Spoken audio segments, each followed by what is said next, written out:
صبر آسان ہے اور شکر مشکل ہے، صوفیہ نے فرمایا۔ حالانکہ شکر میں کیا کرنا کیا ہے، صبر دیکھا جائے تو کٹھن ہوتا ہے، برداشت کرنا ہوتا ہے، مصیبت آئی خاموش رہنا ہے، کسی چیز کی کمی ہو گئی خاموش رہنا ہے، یہی تو صبر ہے۔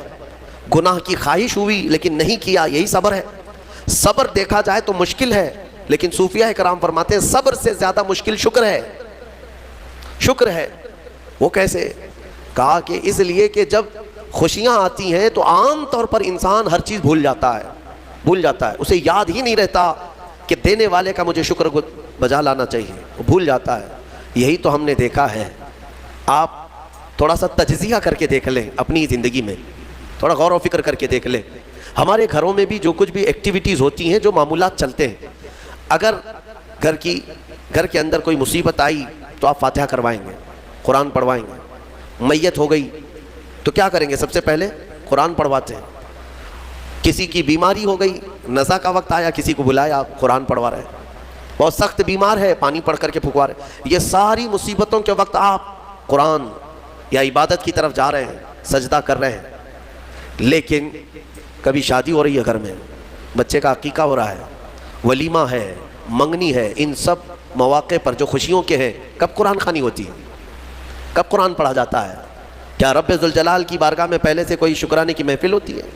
بہت کم دیکھا گیا۔ موت پر، غم پر، بیماری پر دعائیں مانگی تو ضرور جاتی ہیں، قرآن پڑھا تو جاتا ہے، لیکن خوشیوں کے موقع پر بندہ بھول جاتا ہے۔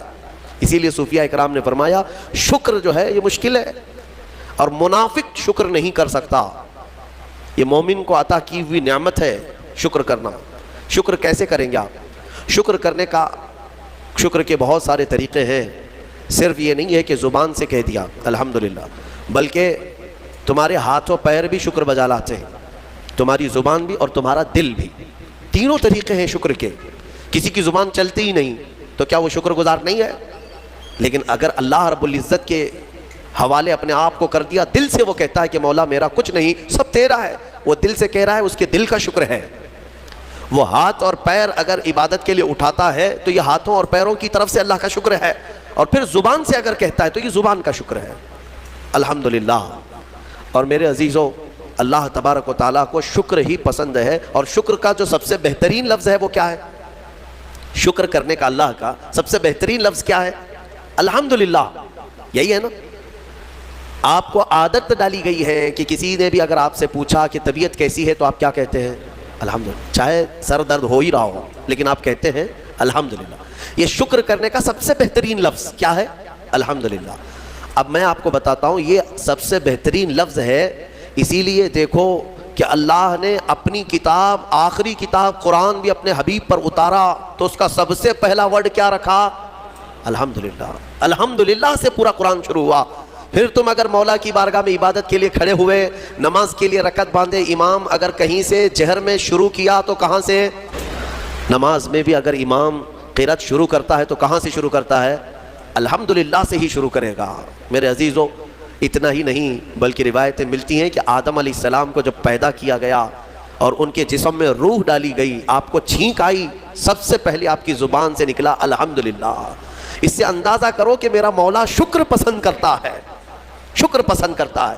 اسی لیے 30 سے زیادہ مرتبہ تم سے پوچھ رہا ہے مولا کون کون سی نعمتوں کو جھٹلاؤ گے؟ تم اللہ رب العزت کے آگے سیرنڈر ہو جاؤ، سپرد ہو جاؤ کہ مولا نہیں، میں تیری کسی نعمت کا انکار نہیں کرتا۔ تمہیں اندازہ بھی نہیں ہے تمہارے پاس نعمتیں کیا کیا مولا نے دیا ہے، تمہیں اندازہ بھی نہیں ہے۔ وَإِن تَعُدُّوا نِعْمَةَ اللَّهِ لَا تُحْصُوهَا، اللہ فرماتا ہے اگر تم گننا چاہو گے اللہ کی نعمتیں ہرگز گن نہیں سکو گے۔ کیسے گنیں گے؟ ایک بزرگ نے لکھا ہے کہ اگر کوئی طے کر لیا، توجہ چاہتا ہوں، شیخ سعدی رحمۃ اللہ علیہ کے حوالے سے یہ بات ملتی ہے، کسی نے طے کر لیا کہ میں اللہ کی ساری نعمتوں کا شکر بجا لاؤں گا، اس نے جو بھی میری نعمتیں دی ہیں سب نعمتوں کا میں شکر بجا لاؤں گا۔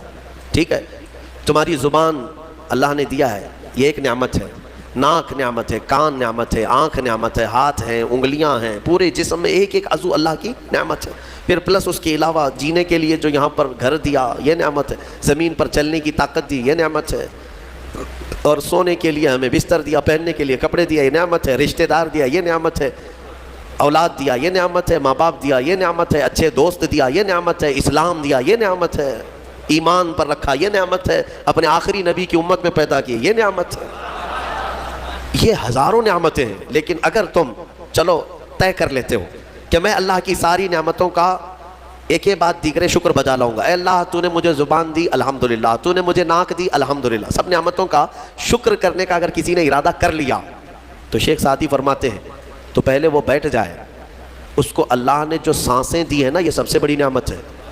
ایک سانس اندر جاتی ہے یہ نعمت، سانس باہر نکلتی ہے یہ نعمت۔ اگر تم نے سانس لے لیا نکلی نہیں باہر تو ختم ہو گئی تمہاری زندگی، اور سانس نکلی اندر لے نہیں پا رہے ہو یہاں پر بھی زندگی ختم۔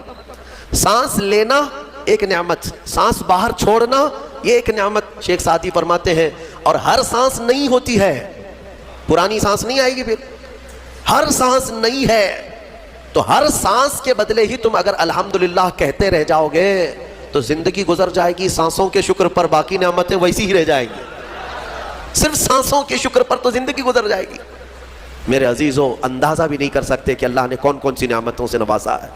تمہیں پتہ ہے میں ایک مرتبہ اس چیز کو بھی پڑھا تھا کہ اگر تمہیں سانس خرید کر کے لینا پڑ جائے، ہاسپٹل میں جا کر کے دیکھو آکسیجن کا ایک سلنڈر جو کبھی مریضوں کو لگایا جاتا ہے کتنی قیمت کا ہوتا ہے، دن بھر میں وہ کتنے سلنڈر سانس کھینچتا ہے۔